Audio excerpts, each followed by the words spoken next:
Hello, my name is Robert Baker. Today is October 27th, 2020.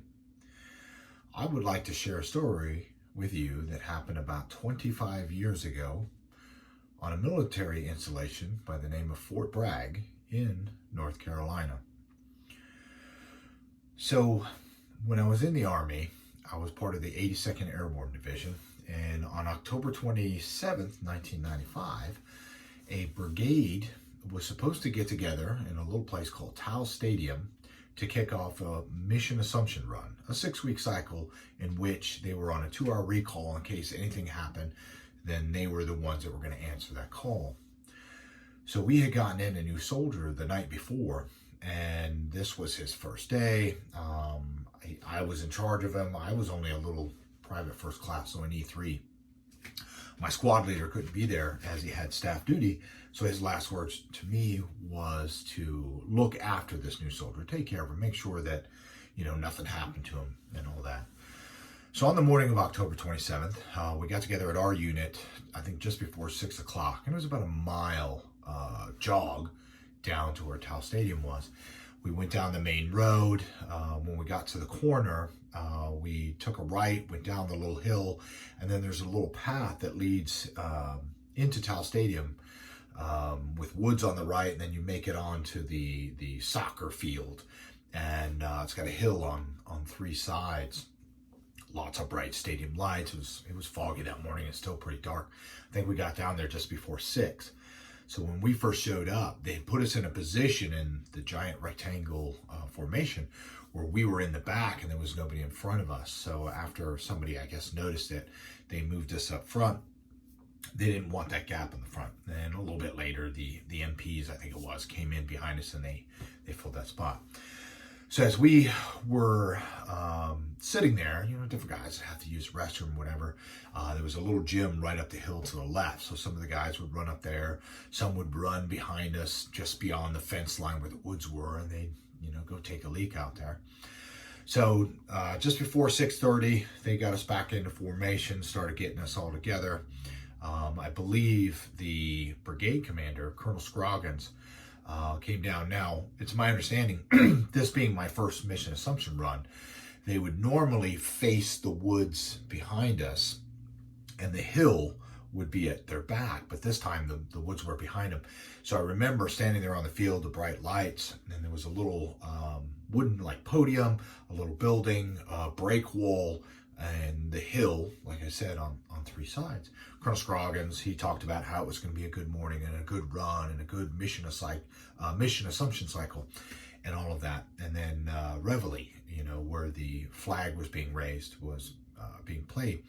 So we all went to attention and we saluted. And mind you, we're all in our Army gray PTs, and around each one of our waists is a highly reflective PT belt. We always call them the Power Ranger belts. So Reveille's done. He comes down and he gets out onto the track, and all of his staff starts to fall in behind him. And they've got all the different brigade and different battalion guidons up there, and they start moving in the front. And basically what was going to happen is, as he went by, he was going to go over to the little path that we came in, go up the hill and go across. And then we would all just kind of follow in behind him. And right about then, I heard from behind us in the wood line, pop, pop, pop, pop, pop. So, being on a military installation, it's not too uncommon to hear an M16 with a blank adapter, or to hear somebody firing on a range. So I immediately turned around to look in the woods. I wanted to see who was running around, popping off blanks. And when I turned back around, everybody on the field was now laying on their belly, and they're low crawling. And my commander up there, he's screaming for us to low crawl. So I'm thinking, this is great. My first mission assumption run. It's the infantry guys are in charge of us. They got somebody out here running behind us, popping blanks. Now we're going to get down in low crawl so that we can get all dirty. And as we go on this run, we're going to show everybody how hardcore we are, because look, we're all dirty. So I got down and I'm low crawling on my belly, and our commander tells us all to halt. So I immediately popped up on one elbow and I'm trying to look behind us, who's out there? Who did they got running around popping blanks? Then I heard somebody kind of off in the distance, and there was two guys heading, my direction. They were stepping over people, and one guy was, pointing behind him, and he kept saying, like, Smithy got hit, Smithy got hit. And I look, and there's this other guy, and he's walking along, and he's got his hands like this, and it looks like ketchup is coming out between his fingers. And I'm thinking, wow, these guys, they're really selling this. They got a guy out here with blanks, we're getting all dirty. They got guys with ketchup running around. And right about then, that's when you're boom, boom, boom, boom, boom, choo, choo, choo, choo, choo. And everything changed. So I'm on this field, 1,300 different people. I'm pretty low in the rank structure, but all hell broke out. Something was going on. It sounded like real rounds. People just stood up, and there was a roar coming from all of their voices, and they were screaming, and they started stampeding, and they started running towards that hill, and they started running towards that hill, and they started running this way, and I'm standing there because the last command I was given was to halt. I'm looking around, and everyone from my command is gone. There's me, there's my brand new soldier on the ground trying to get beneath the turf like a sea turtle burying eggs. I'm looking around for somebody to give me some guidance. I don't know what to do. I've been in this unit now 4 months, It's not up to me to make these kind of decisions. Right about then, another volley of fire rang out. Pop, pop, pop, pop, pop. But this time, I heard one whiz right by me. And I didn't panic. I didn't think, oh my God, I'm gonna die. I wasn't like scared. I mean, I don't think I really knew what was going on.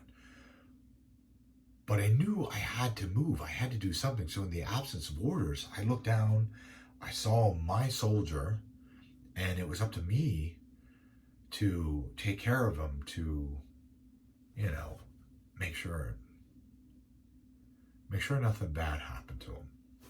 So I stood over top of him, and I grabbed the back of his shirt with both hands, and I screamed as loud as I could, "Get up!" And I yanked him up, and it's like his legs didn't want to work. So the only thing I can think of that echoed in my brain was the night before, my squad leader telling me, make sure you look after him, you take care of him, and don't let anything bad happen to him. So I used my body as a shield, and I extended my arms out, and I screamed for him to run. So I started pushing him. And there were guys running this way, running that way, screaming. It was so loud, the screaming.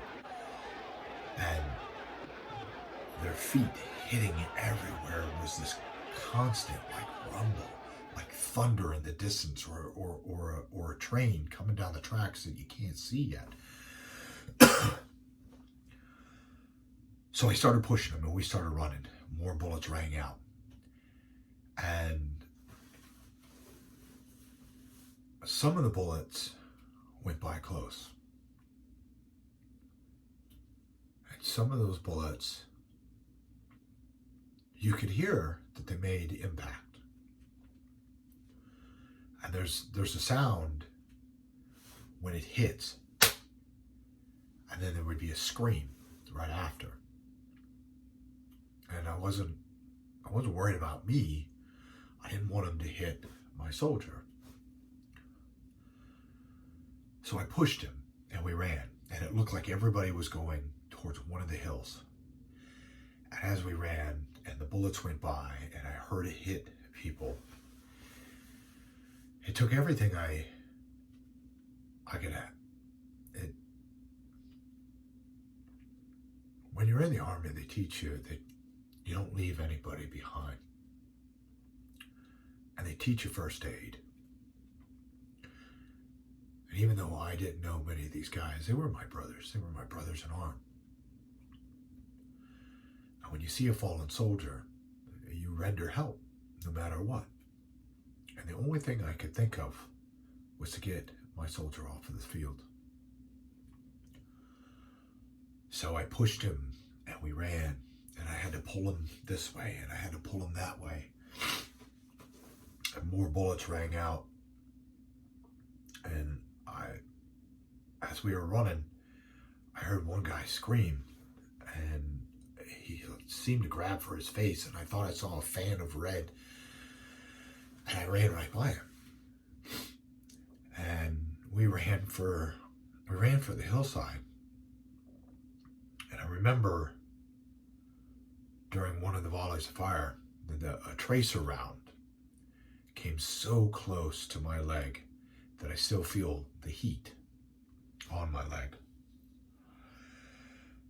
So eventually we made it to the hill, and I threw my soldier up over, and then I jumped and we ran up to the top of the hill. And at the top of the hill, there's a little like plaque, maybe 2 feet tall, and it tells you all about, PFC Towle and what he did to earn his Medal of Honor.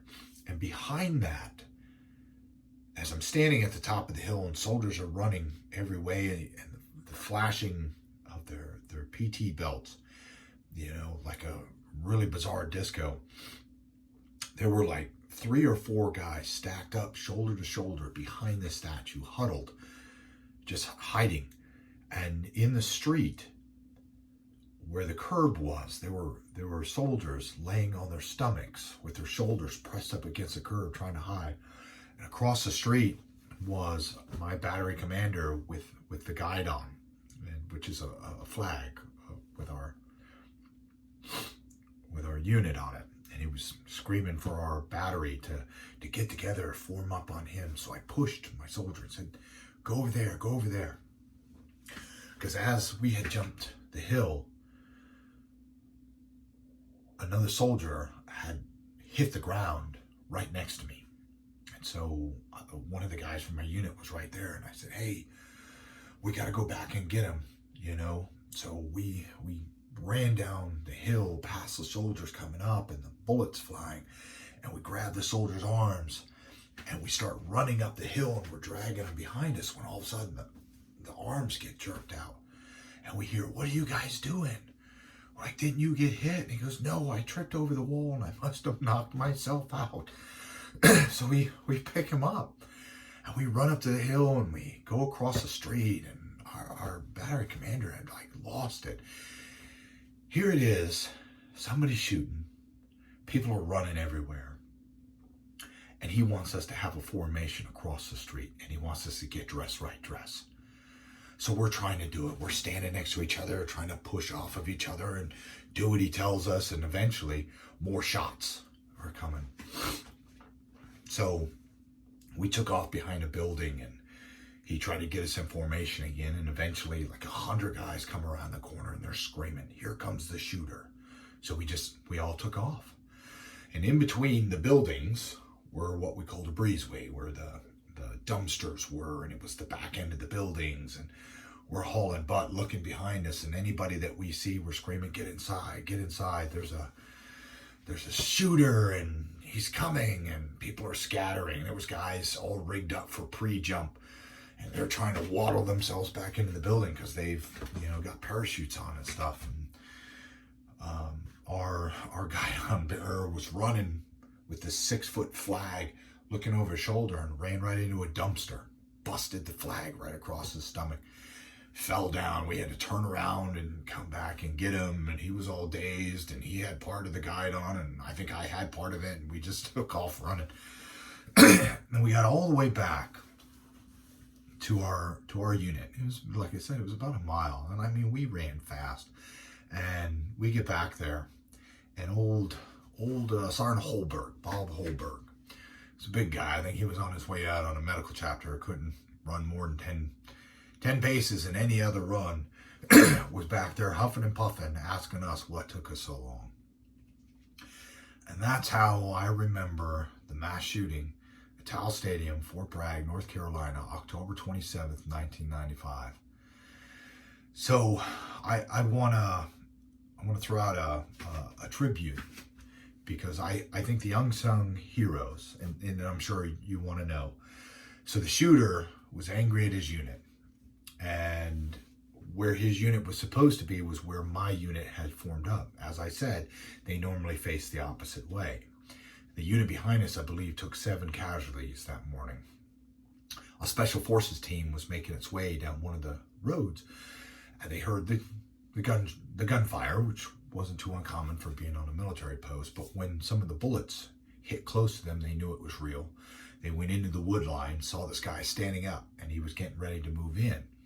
And this is where I want to say thank you to the unsung heroes, not the SF team who did converge and stop the shooter, but to the medics. There were medics that were running on the street above when the chaos started. Those medics, unarmed, turned and ran through the gunfire with real courage. And they ran head first down to triage the 18 fallen soldiers that had been shot and were wounded on the field. One man, Stephen Badger, was shot and killed in the very beginning of the shooting when he tried to charge the shooter. But those medics, unarmed, young men with bellies full of fire and courage, ran down that hill and started performing triage when the rest of us tried to get out of there. So fast forward 20 some odd years later, I'm in Central Virginia on a Saturday at a Bojangles. And I see an older gentleman, maybe 50, 55, and he's got an 82nd Airborne hat on. So me being from the 82nd, I said, "Hey, when were you at Fort Bragg?" And he told me that he was there from like 93 to 97, and then from like 99 to 2002. So I said, "Oh, you were there in 95. Do you remember the shooting at Towle Stadium?" He goes, "Yeah." He said, "I was actually a commander of a medic unit, and we were doing our morning run by Towle Stadium when we heard all the shootings." He said, "It was my medics. My medics who ran down the hill to triage the wounded." And I thanked him. And I jokingly said, "Yeah, I was there too. I ran by your medics on my way out of there." 25 years later, thank you, medics. Thank you.